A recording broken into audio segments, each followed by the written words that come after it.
नमस्कार, मैं हूं पूजा सिंह। स्वागत है आप सभी का आपके अपने राजपथ और बुलंद आवाज पर। दोस्तों, आज बात करूंगी बसपा के बारे में। जैसा कि आप लोगों ने थंबनेल देख करके ही इस बात का अंदाजा लगा लिया होगा कि किस बारे में बात करने जा रही हूं, बसपा के विषय में। तो बसपा कई सीटों पर बहुत मजबूती से पूरे दमखम के साथ लड़ रही है। इस बात को अब मेन स्ट्रीम मीडिया से लेकर के और यूट्यूब मीडिया, सोशल मीडिया सभी लोग स्वीकार करने लगे हैं। सबसे बड़ी चीज तो ये हुई है कि जिस बसपा की चर्चा नहीं होती थी, जिस बसपा के बारे में बात नहीं होती थी, बसपा को शून्य बताया जा रहा था, बसपा को जीरो बताया जा रहा था, खत्म बताया जा रहा था, खाता भी नहीं खुलेगा ऐसा कहा जा रहा था, अब उसकी चर्चा होने लगी है। और यहां तक चर्चा होने लगी है कि कई सीटों पर बहुत मजबूती के साथ लड़ रही है, बहुत मजबूत दावेदारी है कई सीटों पर बसपा की। नतीजे चाहे जो आए, लेकिन फाइट तगड़ी होनी चाहिए, मजबूती के साथ लड़ना चाहिए, पूरे दम के साथ लड़ना चाहिए, साफ नियत के साथ लड़ना चाहिए, तभी नतीजे भी अच्छे आते हैं, सकारात्मक आते हैं, इसमें कोई संदेह नहीं है। अगर बात करूं किन सीटों पर बहुत मजबूती से लड़ रही है, तो उससे पहले कि मैं इस चीज को शुरू करूं, एक चीज और आप लोगों के साथ शेयर कर लूं। आप वैसे तो आप सभी लोग बहुत अपडेट रहते हैं, आपको पता ही चल गया होगा कि आज भी एक सूची जारी की है बसपा ने, जिसमें 11 उम्मीदवारों को उन्होंने टिकट दिया है, 11 उम्मीदवारों को मैदान में उतार दिया है। अब कुल मिलाकर के 46 कैंडिडेट इस वक्त बहुजन समाज पार्टी के मैदान में है, और इनमें से कुछ लोग बहुत दमदार तरीके से लड़ रहे हैं, मजबूती के साथ लड़ रहे हैं। और ये देखिए कि जब मेन स्ट्रीम मीडिया इस बात की चर्चा करने लगे, डिबेट करने लगे कि बीजेपी का गणित खराब कर सकती है बसपा, तो आप फिर समझ लीजिए कि बसपा कितनी मजबूती के साथ लड़ रही होगी। जिस बसपा को अभी तक बी टीम बताया जा रहा था भारतीय जनता पार्टी की, वही बसपा अब बीजेपी की राह का और गठबंधन की राह का रोड़ा बनते हुए भी दिखाई देगी। आपको कई सीट पर बहुत दम लगाना पड़ेगा बीजेपी को और गठबंधन के प्रत्याशी को बसपा को पछाड़ने के लिए। तो आइए बात करते हैं कि किन किन सीटों पर बसपा बहुत मजबूती से लड़ रही है। पिछले कुछ चुनाव में राजनीतिक गलियारों में बसपा सुप्रीमो मायावती के ऊपर भारतीय जनता पार्टी की बी टीम होने का टैग लग रहा था, पर अब इस बार जिस तरीके से भारतीय जनता पार्टी ने चुन के प्रत्याशी उतारे हैं, तो वह प्रत्याशी कुछ जगहों पर इंडिया गठबंधन के लिए मुश्किल है, तो कई जगहों पर एनडीए के लिए बहुत मुसीबत बनेंगे ये प्रत्याशी जो बहुजन समाज पार्टी ने उतारे हैं।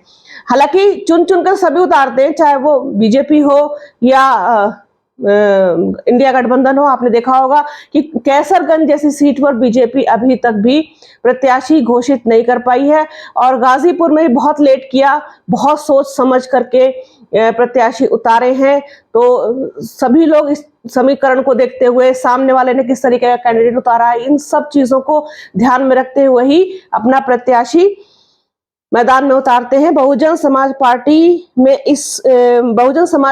ने इस बार अपनी सोशल इंजीनियरिंग का जो परिचय दिया है, उसने विरोधी दलों के लिए एक बड़ी चुनौती खड़ी कर दी है।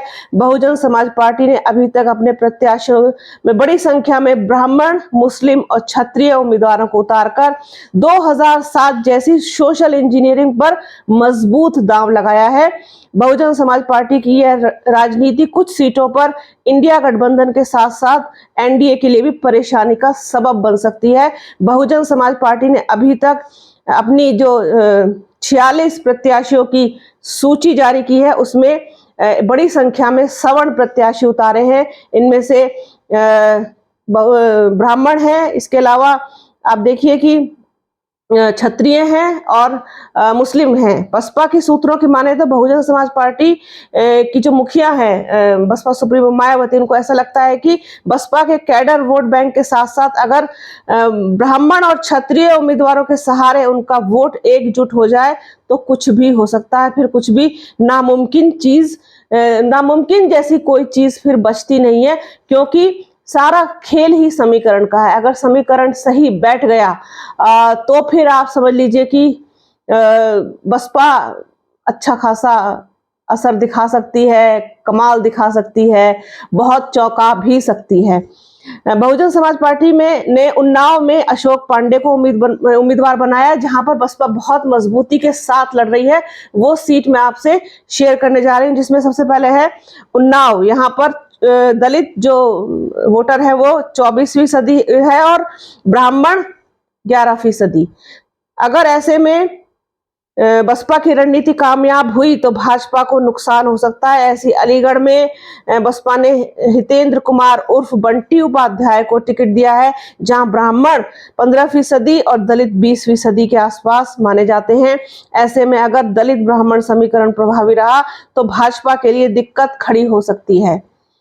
वहीं बहुजन समाज पार्टी ने मिर्जापुर से मनीष त्रिपाठी को टिकट दिया है, जहां दलित 22% और ब्राह्मण 8% है। ऐसे में अकबरपुर में राजेश कुमार द्विवेदी को टिकट दिया है, वहां 24% दलित और ब्राह्मण 10% है।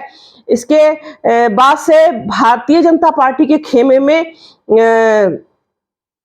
मतलब बेचैनी बढ़ जाना लाजमी है और वो दिखाई भी अब देने लगा है।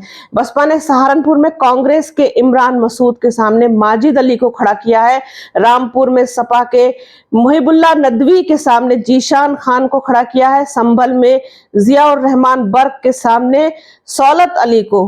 इन प्रत्याशियों ने बसपा के जो प्रत्याशी है उन्होंने इंडिया अलायंस के लिए भी अच्छी खासी मुश्किलें खड़ी कर दी हैं।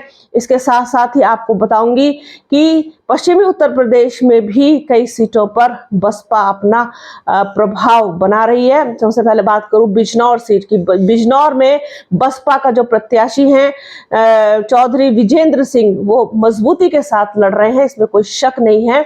वहां पर दलित और जाट ये कॉम्बिनेशन, अब जो सारा दारोमदार बचा है वो है मुस्लिम मतदाताओं पर। बड़ी संख्या में बिजनौर में मुस्लिम मतदाता है। अगर वो आ गया बसपा की तरफ तो फिर आप समझ लीजिए ये सीट एक बार फिर से बसपा के खाते में जुड़ती हुई दिखाई देगी। उधर मुजफ्फरनगर में भी दारा सिंह प्रजापति जो है वो भी मजबूती के साथ लड़ रहे हैं, इसमें कोई संदेह नहीं है। यहाँ पर भी जो उनके साथ कॉम्बिनेशन बन रहा है उनकी अपनी बिरादरी, इसके साथ साथ ओबीसी के वोट बैंक में जो भारतीय जनता पार्टी का कोर वोट बैंक माना जाता है उसमें सेंध लगाने का काम डेफिनेटली करेंगे दारा सिंह प्रजापति, तो नुकसान भारतीय जनता पार्टी को होगा, इसमें कोई संदेह नहीं है। और वैसे भी वहां पर 2 कैंडिडेट हैं जो जाट हैं, तो कौन किसका वोट काटेगा ये भी बताने की जरूरत नहीं है। इसके साथ साथ मैं जो महसूस करती हूँ, जो देखा है मैंने वहां, मतलब सारा जो दारोमदार है अभी पश्चिम में, क्योंकि मैं मुस्लिम मतदाता भारी संख्या में है, अगर उसकी समझ में आ गया कैंडिडेट के हिसाब से, क्योंकि समाजवादी पार्टी की तरफ मुस्लिम मतदाताओं का रुझान अभी भी है, लेकिन जिस तरीके से मेरठ की अगर हम बात करें तो यहाँ पर हाजी याकूब कुरैशी ने मुसलमानों से अपील भी की है और साथ ही साथ ऐसा कहा जा रहा है सूत्रों के हिसाब से कि वादा भी किया है कि वो मुसलमानों का जो वोट है उसको बसपा में शिफ्ट कराने का पूरा प्रयास करेंगे, क्योंकि समाजवादी पार्टी से तो अच्छे खासे नाराज है मेरठ के मुसलमान। तो यहाँ की भी ये 3-4 सीट ऐसी हैं जहां पर बसपा बहुत मजबूती से लड़ती हुई दिखाई दे रही है। नगीना में भी अगर हम देखें तो अगर मुसलमान डिवाइड नहीं हुआ, मुसलमान एक तरफ गया, तो फिर वहां पर भी बसपा चौंकाने वाला नतीजा दे सकती है।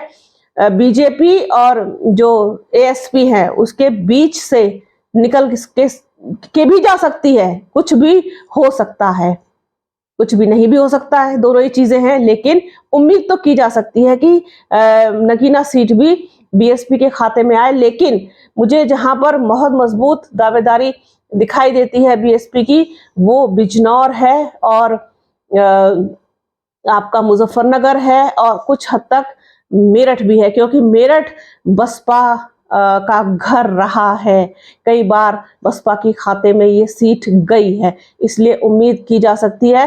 फिर उधर कई सीटों पर बसपा अच्छा लड़ रही है। पीलीभीत में भी बसपा अच्छा कर सकती है, क्योंकि वहां पर भी मुस्लिम मतदाता काफी बड़ी संख्या में है। तो हाथी के महारथी कई सीटों पर कमाल दिखा सकते हैं। कमल को कुचल सकता है हाथी, साइकिल को भी पंचर कर सकता है, इसमें कोई शक नहीं है।